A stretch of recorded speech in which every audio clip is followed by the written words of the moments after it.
Area of a sector. Pause the video and write down the formula to find the area of a sector.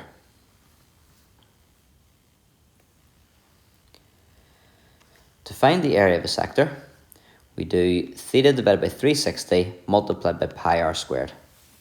So pi r squared would find you the area of a full circle, and then by multiplying it by theta over 360, it will give you the fraction of the full circle that you need, because a sector is a fraction of a full circle.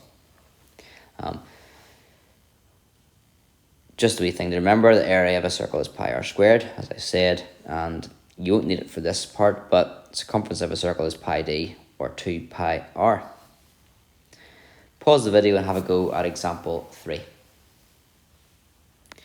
Example 3, we have to find the area of the sector. That would be the blue one indicated. Again, there are two sectors. The larger one is called the major sector, and the smaller one is the minor sector. So if you're finding the area of the whole circle, that would be pi r squared.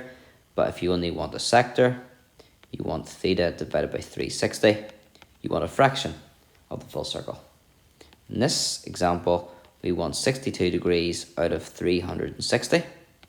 Multiply that by pi, multiply it by the radius squared, which is 7. So 7 squared. Put that in the calculator. 62 divided by 360 multiplied by pi multiplied by 7 squared. And that gives 26.5 to 3 significant figures.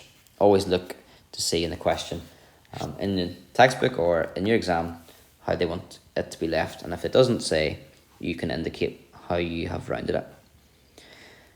The units in this question would be centimetres squared, because it is an area.